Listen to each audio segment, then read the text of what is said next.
Prince George's reported path into Eton tells us far more than a simple school story. On the surface, it is a familiar royal education headline. The future king is expected to attend the same school as his father, Prince William, and his uncle, Prince Harry. But the detail that matters is that George is said to have earned his place in the normal way by sitting the entrance process and passing like other applicants. In a royal family where privilege is always part of the public conversation, that detail is not accidental. It speaks to the kind of parents William and Catherine are trying to be, and to the kind of future king they are trying to raise. The Prince and Princess of Wales appear determined not to make George's path easier in ways that could damage him later. That may sound strange, because a prince is never truly ordinary. George will always have security, scrutiny, expectation, and the knowledge that his life is heading toward the throne. But within that unusual framework, William and Catherine seem to understand that earned confidence matters. If George walks into Eton knowing he passed the same barrier expected of others, he enters with a strong... Because Prince George will be attending Eton College, as we've discussed at in great length here, just like his father, Prince William. But according to Vanity Fair and Katie Nicholl, there was no special treatment for the future king.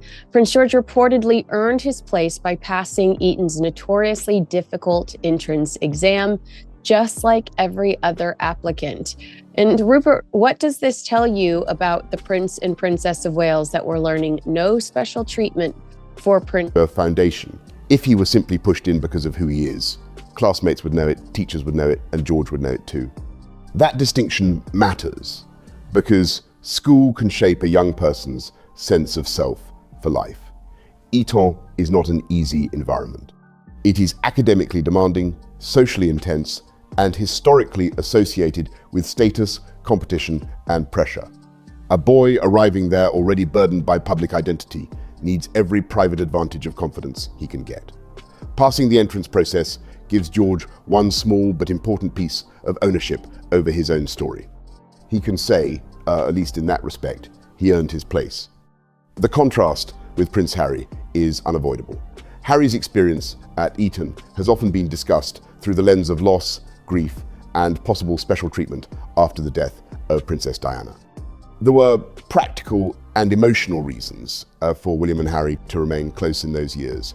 Keeping the brothers at the same... Right, okay, and I'll explain the system, the way it works for those trying to go to independent schools. You have certain schools will have their own bespoke entrance exam, like Winchester and Westminster, because they are perceived as the high end. Now, I think, unless I got it wrong, Eton will have what they call a common entrance. Now, this is something that is set for most private schools around the country. And what it... Same school may have made sense for security, stability, and mental health after such a traumatic event. But if Harry was admitted into an environment that did not fit him academically, that may have contributed to years of feeling behind, judged, or not good enough. That does not excuse everything Harry has done as an adult, but it may help explain some of the insecurity that later became part of his public identity. If a child enters a highly competitive school at a vulnerable age, after losing his mother, and then spends years feeling less capable than the boys around him, the wound can harden. Harry has often presented himself as the one misunderstood, underestimated, or forced into a role beneath William. Eton may not be the whole explanation, but it sits inside that larger pattern. This is why William and Catherine's approach to George feels significant. They have seen what can happen when royal life, grief, privilege, and institutional expectations collide.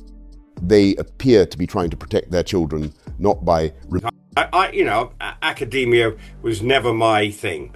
So the point being, for George and coming to, he's been properly assessed.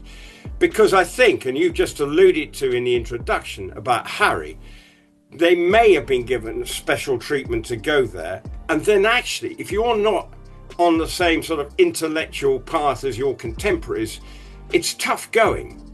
And it can be pretty damning. Moving every obstacle, but by making sure the obstacles are real and appropriate. That is healthier than placing a child somewhere only because tradition demands it. It also sends a message to the public. George may be the future king, but his parents are not trying to pretend effort is irrelevant. The next educational question will be Princess Charlotte. Eton is historically an all-boys school, so her path will be different. Many observers naturally wonder whether Catherine's old school, Marlborough College, could be a serious option. It would offer a co-educational environment and a connection to Catherine's own background. Whatever choice is made, the Wales family will likely apply the same logic. The school must fit the child, not merely the royal image. That is the quiet strength of William and Catherine's parenting. They do not seem interested in using their children as symbols first and children second. That matters because the Wales children are not being raised only for personal happiness, though that clearly matters to their parents. They're being raised under the shadow of a constitutional future. George will be king one day. Charlotte may become one of the monarchy's most important supporting figures. I hope that practice doesn't continue now. But what it is important is, I'm sure the Prince and Princess of Wales, they don't want any special treatment, because actually that would have a negative impact on George when he goes there. Because actually all the contemporaries will say, well, you're only in here because you didn't need to take the exam. So I think it is very important for George going into Eton with his, he can hold his head up high and say, look, I passed. And Louis will grow up with the challenge of being the younger sibling in a family where hierarchy is unavoidable. William and Catherine understand the danger of letting resentment take root early. They have seen what happened with Harry. They know that the word spare can become more than a birth order. It can become an identity if it is not handled with care. This is why the educational choices are part of a much wider parenting philosophy. George must not be treated as untouchable simply because he is the heir. Charlotte must not be treated as secondary simply because she is not first in line. Louis must not be allowed to grow up believing that his role is only comic relief or emotional backup for his older brother. The Wales family has to build a household where hierarchy exists, but dignity is shared. That is a delicate task, and it is one of the reasons William and Catherine appear so careful about school, public appearances, and the pace at which the children are introduced to royal life. In that sense, George passing into Eton on merit is not only about academics, it is about when you're given the special privilege that I do think is documented that Harry received. Diana had died and they wanted to ensure that the boys stayed together to, just for their own mental health and just to keep them. It was going to be easier to manage security-wise as well if the boys were at the same school. Then you're spending years trying to catch up, and you are spending, in my opinion, based on what we've seen from Prince Harry, you're spending years feeling not good enough that haunt you for potentially the rest of your life. Sending a message inside the family. Standards matter. Preparation matters. Effort matters. Royal birth may shape your responsibilities, but it should not become an excuse to avoid the ordinary disciplines that form character. That is a very different lesson from the one critics believe Harry absorbed, which is that pain and privilege can become reasons the world should bend. That discipline stands in sharp contrast to the chaos surrounding Prince Harry and Meghan Markle. While George's school story suggests structure, earned place, and long-term thinking, the Sussex story continues to feel reactive, emotional, and strategically confused. The latest discussion around Harry and Meghan centers on secrecy, trust, security, and the possibility of a reverse Megxit, with the couple reportedly looking for ways to spend more time in the United Kingdom while still making money and living privately abroad. One of the striking reports is that William and Catherine were allegedly not told in advance about Harry and Meghan's private meeting with King Charles at Highgrove. Whether that detail is fully accurate or not, the secrecy around the meeting tells its own story. This was not a relaxed family gathering where everyone could simply turn up, hug, and move forward. It was treated almost like a sensitive diplomatic operation. Last-minute timing, no photographs, no phones, no public movement, and no visible evidence that Meghan was even in the country. That level of secrecy reveals the central problem. Trust has not been restored. If a father and son need cloak and dagger arrangements simply to meet, something is deeply broken. The palace clearly understood that any photograph, post, leak, or emotional briefing could become part of the Sussex narrative. Meghan, in particular, would have gained enormous symbolic value from being seen. He embraces it. The security aspect, I think, is easy because it's in Windsor. It will maybe more complicated now what they do with Charlotte, because obviously it's an all-boys school, and it would not be fair to send Charlotte to Eton if there are no other or a proper sort of co-education environment. She doesn't want to be the only one. So I would expect her to go to somewhere where there's a 50-50 split or whatever it is at one of the other schools. And that would lend me to believe at this stage that Marlborough should be top of the pops, because obviously that's where Catherine was. Near Highgrove, near Charles, or simply back on royal ground. A single image could have helped rebuild her royal credibility in America. That is likely why the conditions were so strict. For Charles, the meeting may have been personal. He is a father and grandfather. He may want to see Harry, Meghan, Archie, and Lilibet privately, especially given his health. On that human level, a quiet meeting makes sense. But with the Sussexes, private moments do not stay purely private for long. Even if no photographs emerge, stories appear. Even if phones are left at the door, emotional framing can still be briefed later. That is why the royal household appears to have insisted on discretion. The no phones detail, if accurate, is particularly telling. Families do not normally need to behave like that when meeting for tea. But this is not an ordinary family. Harry and Meghan's relationship with the royal household has been shaped by interviews, documentaries, memoirs, magazine briefings, and competing versions of events. A phone is not just a phone in that context. It is a camera, a recorder, a future image, a possible caption, and a potential bargaining chip. Asking people to leave devices behind is not merely about privacy, it is a sign that the palace understands how valuable even the smallest visual proof of access could be. That is why the meeting feels both hopeful and sad. It is hopeful because any father and son speaking again is better than permanent estrangement. It is sad because the trust has fallen so low that a private meeting has to be managed like a sensitive operation. A family that once appeared on balconies together now seems to require rules about timing, devices, and silence. That is the real cost of the last several years. The damage is not only in public opinion, it is in the loss of ordinary family ease. Meghan's invisibility during the visit is one of the most interesting details. There were no clear public photographs of her, no accidental sighting, no glimpse from a car, no carefully released image. That has led some observers to wonder whether she and the children were truly present at all.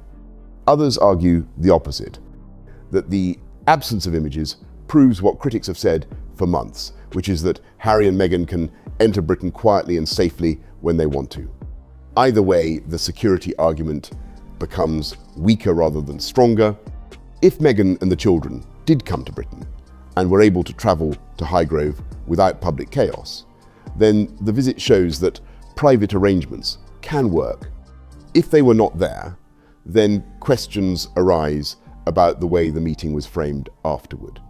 In both scenarios, Harry's repeated claims that Britain is uniquely impossible without extraordinary protection become harder to sell.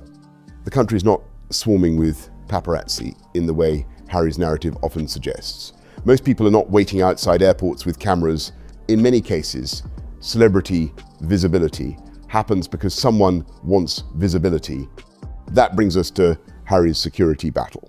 Reports suggest that he remains determined to push for taxpayer-funded or state-backed security arrangements when he returns to the UK, especially if he hopes to visit more often with Meghan and the children. Harry's argument is that the threats attached to him did not disappear when he stepped back from royal duty. He is still the king's son, a public figure, and a former soldier. That is not nothing. But critics argue that he left the job and therefore left many of the benefits of the job, he cannot reject the duties of royal life and then demand the protection structure of royal life whenever it suits him. This is where the half in, half out fear comes back. Harry and Meghan appear, according to reports, to want to continue making money in the United States and elsewhere, while being treated more like working royals when they are in Britain. That is exactly what Queen Elizabeth II refused at the time of Megxit. The late Queen understood the danger clearly. Royal service cannot become a flexible brand platform. Either you are in with duty and restraint, or you are out with freedom and So one of the biggest surprises in a different piece by Katie Nicholl in Vanity Fair reports that Prince William and Princess Catherine were reportedly never told that Prince Harry and Meghan Markle were meeting privately with King Charles. According to Nicholl's sources, the king insisted the July 10th reunion remain completely secret, even requiring Harry and Meghan to keep quiet. The palace only acknowledged the meeting after the Sussexes had slipped out of Highgrove without being photographed. Harry and Meghan have always seemed to want a third path. The Daily Mail reporting discussed in the source material made the point bluntly. If Harry begins staying in royal palaces when he visits, and if that becomes normal, the optics move toward half in, half out. A hotel or private rental says one thing, Buckingham Palace or Highgrove says another. Royal property is not just accommodation, it is symbolism. It tells the public that Harry has been received, restored, and legitimized. Meghan would understand the value of that immediately. The American market would understand it too. That is why many royal watchers were uneasy about Charles agreeing to the Highgrove meeting. They may not object to a father seeing his son privately. What worries them is that every small concession becomes a possible precedent. A private tea becomes a future palace stay. A palace stay becomes a security argument. A security arrangement becomes more frequent visits. More frequent visits become... Because if you read Kate Mansey's response to Prince Harry the day in Birmingham, the day that Harry ultimately meets with the king, she talks about how his attitude had completely shifted along with Liam's, his press person, as if they'd just gotten the go-ahead that day that the king would be willing to meet with them. There is the feeling that this was a last-minute decision, not something that was planned. I mean, we even found out, surprise, Meghan Markle's in the country. A semi-official pattern. Before anyone admits it, the terms of Megxit have changed. Harry's public behavior makes that concern worse. In the last few weeks, he has appeared repeatedly in ways that seem designed to prove he is still relevant. He went on a rugby podcast and allowed the tone to become crude and undignified. He appeared on James Corden's World Cup show and offered thoughts about England's mentality after a major football disappointment. He made public comments after his court defeat, attacking the judgment as a whitewash. He attended public events in New York and was heard commenting that his father was doing great. Individually, these moments may seem small. Together, they create a picture of a man desperate to be seen, heard, and treated as important. The problem is that each appearance works against the thing Harry supposedly wants. If he wants to return to Britain with more public sympathy, he needs discipline. If he wants... My view is, to some extent, yes, it was a last-minute call, but I just wonder whether it was perceived and wanted to be a last-minute call because they didn't want anybody to be leaking it, within even the king's household. Look, it's on. They needed to play the cloak and dagger because the whole point is to build trust. Charles to trust him, he needs discretion. If he wants William to even consider future contact, he needs restraint. If he wants the British public to accept charitable visits, he needs to make the visits about the charities, not himself. Instead, he keeps creating new talking points. He gives critics another clip, another phrase, another contradiction, another reason to say he has not learned. There is a difference between relevance and respect. Harry can still get attention, he can still be booked on shows, he can still generate headlines, he can still make people argue online, but attention is cheap compared with trust. Respect is much harder to rebuild. William has respect because he appears to understand boundaries. Catherine has respect because she rarely asks the public to process her private emotions. George's Eton story builds respect because it suggests quiet standards. Harry's media strategy builds attention, but often at the expense of respect. The football commentary was especially revealing. Harry suggested that England's issue quickly. So I think it was important that it was kept secret. I think it was important that William and actually Catherine didn't even have to bother about it, because as you quite rightly say, this is for the king and his relationship with his son. And I think he did want and does want to see him. And I, just as any father would. But for Meghan, this was obviously not the way she planned it and would like it. She was not seen in the UK at all, as far as I can work out. Was mindset, that the team needed to believe it could push forward rather than fall into defence after going 1-0 up. As casual sports analysis, that is not especially outrageous. But coming from Harry, it invited immediate criticism.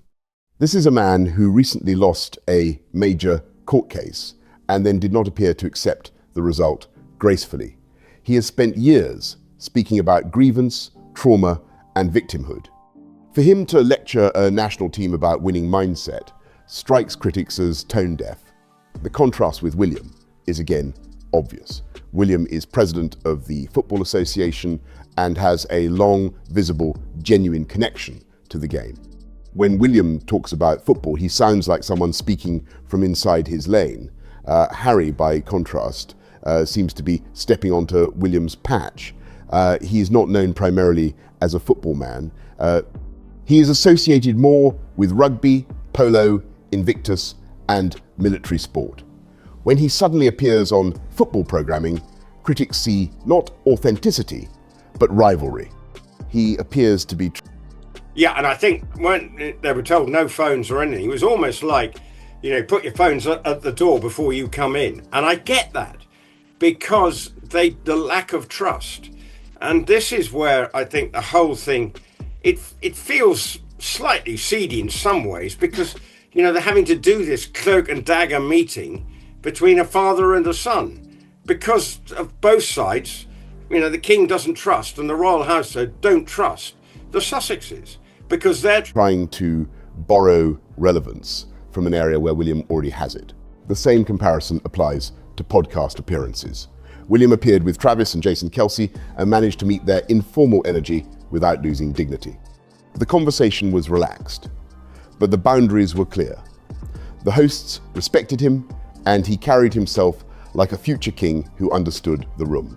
Harry's rugby podcast appearance, by contrast, went into crude territory. He may have been trying to sound like one of the lads, but a prince cannot trade entirely on royal status and then speak as though no standards apply. Mike Tindall is a useful comparison. He can be informal, funny, and relaxed because he understands where the line is. He can joke about royal life without betraying private details or making himself look cheap. William can enter a casual media space and remain dignified. Harry seems less able to judge that boundary. He either over-explains, overshares, or tries too hard to be relatable. That is why his appearances often backfire.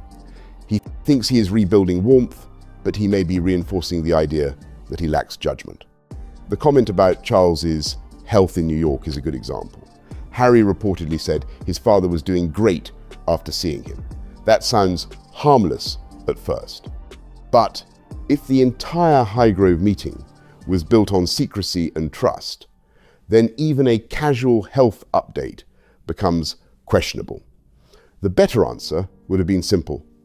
It was lovely to see my father. Anything more risks sounding like Harry is sharing details that are not his to share. Charles's health is Charles's story. A son trying to rebuild trust should know that this is Harry's problem again and again. He does not seem able to keep things simple. He wants reconciliation, then briefs. He wants privacy, then shares. He wants royal respect, then behaves like an ordinary celebrity trying too hard. He wants security, then makes the security argument public. He wants to be seen as serious, then goes into entertainment spaces that make him look unserious. He wants Britain to welcome him back, then reminds everyone why trust was lost. The deeper issue is that Harry appears to have no clear long-term strategy. He and Meghan have often acted like short-termists, chasing the immediate deal, the immediate headline, the immediate emotional win. The Netflix series, Spare, Oprah, the legal campaigns, the podcast appearances, the brand announcements, the sudden pivots back to Britain, all of it can feel reactive. If Harry truly wants to rebuild a place in Britain, he needs a 5 or 10-year plan built on restraint. Instead, he keeps creating new problems in real time. That long game matters because of William. Harry may still be able to soften Charles. Charles is a father, and he may want to heal the relationship while he can. William will be different. If Harry wants any meaningful relationship with his brother under a future king. But Rupert, I saw this headline and it's been killing me, and I have to ask you about it. And I'm sorry I didn't prep you for this earlier. Yeah. Prince Harry on James Corden's after show, World Cup after show, claiming England lacked the winning mindset to World Cup final. I'm sorry, but is this guy is this guy the living representation of a winning mindset? I'm sorry. William, he cannot behave as though every week is another media test. He needs silence, humility, consistency, and proof that private family contact will remain private. That kind of repair would take years. It cannot be rushed through a podcast, a palace stay, or an Invictus appearance. The future royal events make this even more sensitive. At some point, there will be funerals, coronations, and major family moments where Harry's presence or absence becomes part of the story. That is the tragedy of the brothers now. Their relationship has become a royal soap opera, almost Shakespearean in its themes. The heir and the spare, grief, resentment, betrayal, exile, return, pride, and inheritance. William will not be able to ignore Harry forever, but he can control the terms of engagement when his own reign arrives. Harry knows that, which may be why there is urgency now. The Daily Mail report that Harry never wanted to be estranged, but was blinded by love for Meghan is another key part of this narrative. According to that framing, Harry's emotional commitment to Meghan allowed him to choose her over his family, country, and role. Now, as the American dream cools, the veil may be lifting. This phrase suggests that Harry is beginning to see the reality of what has been lost. But seeing the loss is not the same as repairing it. Harry cannot simply say he misses Britain and expect Britain to forget. He cannot say he never wanted estrangement while leaving unaddressed the damage caused by Spare and the interviews. He cannot imply that love made him blind and then avoid responsibility for his own choices. Meghan may have influenced him. She may have sold him a dream of Hollywood success and global influence. But Harry signed his name to the book. Harry spoke the words. Harry attacked the institutions. Harry walked onto the plane and called it freedom. He has to own that. Meghan's position is equally complicated. Reports suggest she may be supportive of reconnecting with Harry's English side. Critics hear that and immediately... The top, William inched closer to their energy while staying dignified. Harry curses and talks about shaving his pubic hair. And, Harry is vile in that podcast. It says not compare. No, and I'm sorry, if he wants to act like a royal person, then talk like one. And we don't need to know that level of detail. It's just tacky. So what was he thinking? We suspect a brand motive. Meghan has never looked comfortable with the limits of royal life in Britain, and her popularity there remains extremely weak. But royal connection is still her most valuable asset in America. Her status as a duchess matters only if the duchess still feels connected to the source of the title. If she is seen as permanently frozen out, the magic fades. If Charles receives her, the brand brightens.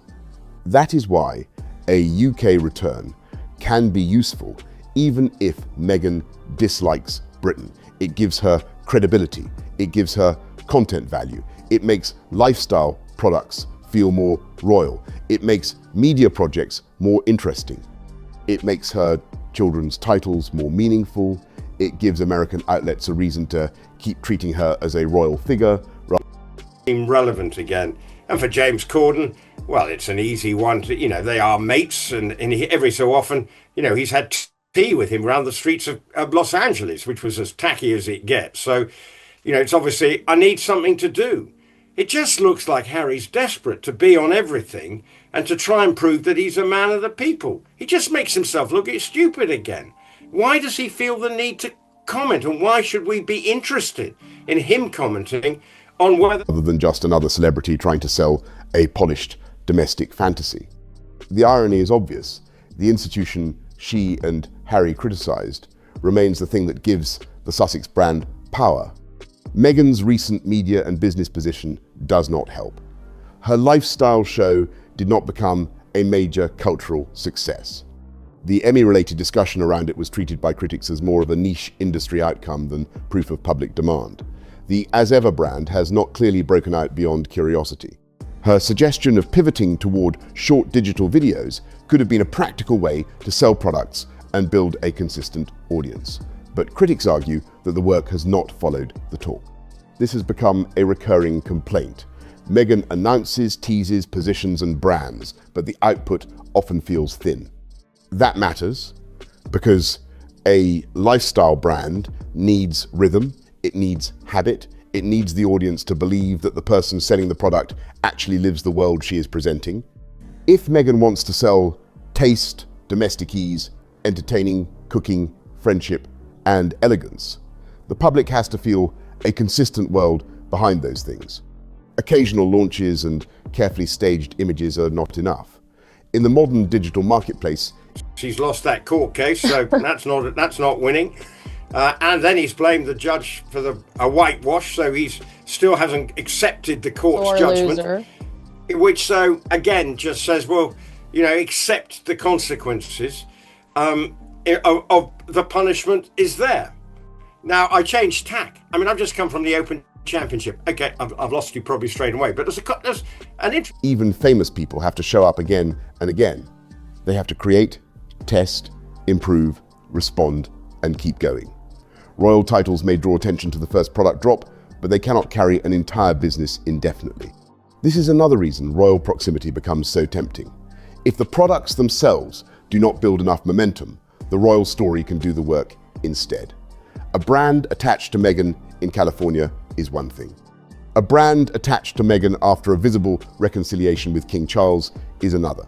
That is why critics suspect her supposed support for reconnecting with Harry's English side may be practical rather than sentimental. Royal access strengthens the brand in a way ordinary marketing has not.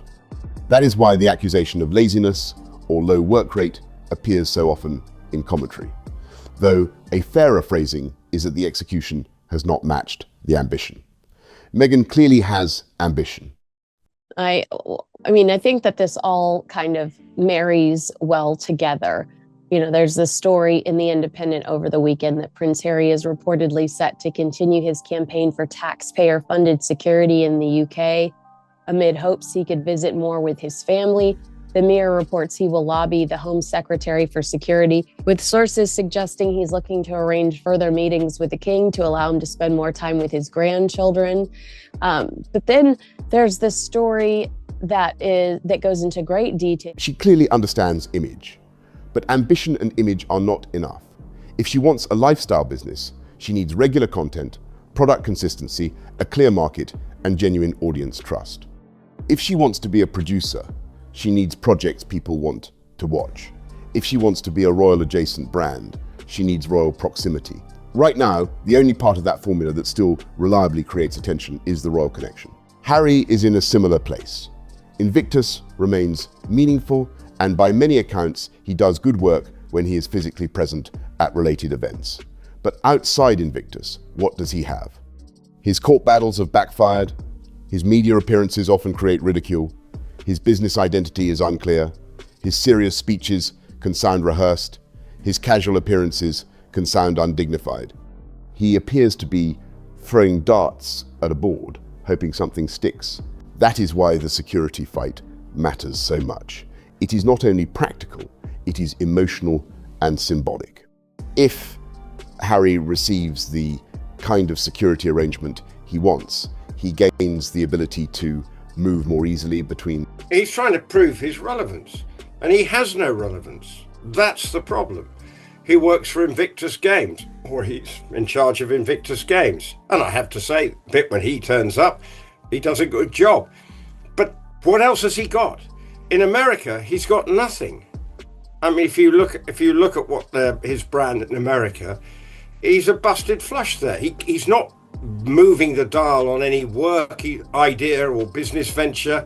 He's Britain and the wider world. He gains a marker of importance. He gains a path toward more regular visits. He may also reduce the enormous private cost of security, depending on the arrangement. For a couple facing commercial uncertainty, that matters. But from the public's point of view, it looks like Harry wants someone else to absorb the cost of his choices. He left, he moved, he monetized, he criticized. Now he wants to come back part-time with public protection and royal accommodation. That is a hard sell. The British public may accept Charles seeing his son. They may accept private family visits.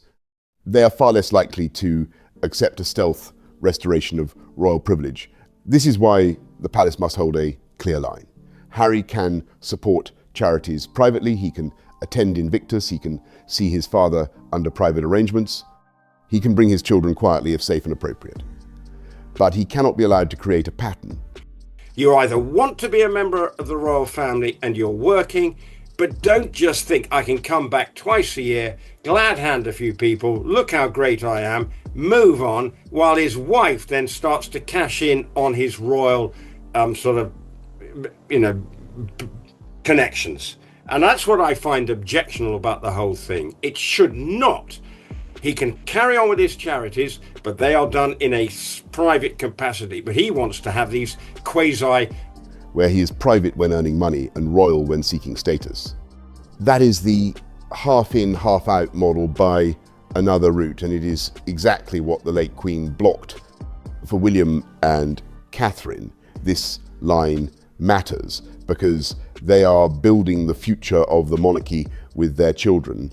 George earning his place at Eton is part of that story. Duty, structure, seriousness, and no unnecessary shortcuts. Harry's current path is the opposite. Grievance, ambiguity, special pleading, and constant attempts to regain benefits without fully accepting rules. The contrast could not be clearer. That is why these two stories belong together. On one side, Prince George is being prepared for the future by parents who seem determined to ground him, make him earn what he can, and protect him from the damage of unearned placement. On the other side, Prince did as working royals win in the UK. Harry wants to stay in royal palaces when he's next in the United Kingdom. And if that protocol is established, which Harry apparently feels sure can happen next time, then he looks as half in, half out, precisely what the late Queen barred the couple from doing, as you can imagine. Harry is still wrestling with the consequences of a life shaped by privilege, trauma, resentment, and a difficulty accepting limits. One generation is being taught that status must be carried with discipline. Another is showing what happens when status is treated as entitlement. The monarchy's future depends on which model wins. If William and Catherine's model holds, the institution can present itself as serious, modern, careful, and focused on duty. If the Sussex model is allowed to blur back into the system, the public may see chaos rewarded and boundaries weakened. Charles may think he is healing a family wound, but every concession to Harry has institutional meaning. That is the burden of being king. Family gestures are never only family gestures. Harry may still have a path back to some kind of private peace, but it will not come through palace stays, public briefings, security pressure, or media appearances designed to prove relevance. It will come through quiet consistency. Stop talking, stop briefing, stop trying to be William, stop trying to be the old Harry, stop demanding the benefits of a role he left. But the limits now have to be put on Harry. But this is the problem, because Harry has nothing going for him.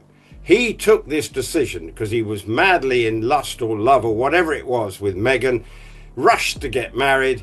He then does her bidding, and next minute they're on the freedom flight. And then you go, now they're suddenly realizing Meghan's got not a lot going for her. It would build a stable life, support causes without turning them into a stage, and give the family time to believe that private contact will remain private. Meghan faces her own version of that choice. If she truly supports reconnecting with Harry's English side, she must accept that Britain will not be charmed by optics alone. If she wants the royal connection to strengthen her brand, she must understand that the public sees the calculation. If she wants to be trusted, she has to prove that not every royal moment becomes content. That is a long road, and so far the Sussexes have not shown much patience for long roads. The next year will reveal whether this reverse Megxit talk is only briefing or an actual strategy. Watch where Harry stays when he returns. Watch whether Meghan appears. Watch whether the children are mentioned more often. Watch whether security is quietly improved.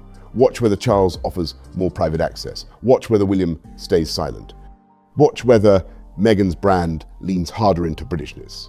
Watch whether Invictus becomes a Sussex family relaunch rather than a veterans event. Also watch the language. Royal stories often move before official. In the last 6 months, when she's trying to sell product, just rent somebody else's house for a day and make a bunch of short form content to try to shill your jam. It's like they don't do the work. Well, no, I reckon she's lazy. She wants it all without the minimum work. Announcements do. If sources begin describing Harry as coming home, that means one thing. If Archie and Lilibet are more frequently described as prince and princess in British coverage, that means another. If Meghan is framed as supportive, sad, healing, or hopeful, that is not random. If palace language shifts from cool distance to family warmth, that matters. The monarchy is built on signals. Sometimes the signal is a balcony, sometimes it is a title, sometimes it is a room offered for the night, sometimes it is the absence of a denial. And watch William's silence. His silence may be the most important signal of all. If he remains completely removed from the Sussex return story, that suggests the door Charles opens may not be the door William intends to keep open. If William continues focusing on Catherine, the children... It says the Sussexes are seeking to reverse Megxit. A friend of Prince Harry says there is definitely a feeling in this camp that he's started to feel a bit unwelcome in America. That has been an increasing and significant shift in sentiment, a feeling that the American dream might not be all it was cracked up to be. I am told, this according to the Daily Mail, that this is coming from Meghan as well as from him. I hear that Meghan is all for rekindling with and reconnecting with Harry's English side. She is fully behind it. Children and public duty, while refusing to be drawn into Harry's orbit. He is telling the public that there are two tracks, the future monarchy and the Sussex drama. He will not want those tracks to merge. For now, the pattern is already visible. America has cooled. Harry wants relevance. Meghan needs royal credibility. Charles wants family contact. William wants distance. The children are becoming emotionally central. Security is the practical gate. Royal property is the symbolic prize. And the late Queen's no half-in, half-out settlement is once again under pressure. Prince George's Eton story shows the monarchy at its best. A future king being asked to meet a standard rather than glide past it. Prince Harry's current story shows the monarchy at its most vulnerable. A prince outside the system still trying to draw from it. One story is about earning a place, the other is about trying to reclaim one. And that may be the clearest difference between the Wales future and the Sussex problem. Well, wow, what does that tell you? The veil is lifting. Does that mean he's starting to see cracks? He's starting to see that maybe they behaved inappropriately? Am I reading too much into that line? Well, I think he does realize that, but whether he realizes he's overstepped the mark with what he said, I think he's just suddenly realized the reality of the situation. It's a cold, lonely place. When you've spent the last for however many years. Overheard saying to somebody that his father was doing great. I feel like that's a question that Prince William, if Prince William was in the position Harry was in, which is where he's been told to be very secretive and not to overshare. I feel like that's a question William would have been better at sidestepping, because I do think that even in that brief comment, yeah, my dad's doing great, Harry was sharing too much based on the stakes that are at hand when you're trying to rebuild trust. If his ultimate aim is to get back, then he's got to play the long game. And this long game may take 5, may take 10 years. But if that's his long game, because that might be the time when William ascends to the throne, and of course I'm speculating here, that then they may have had a rapprochement. But he's got to look at it. What's it like 10 years down the line? What does he want to achieve? What does he want to be doing with Meghan and his family? How does he see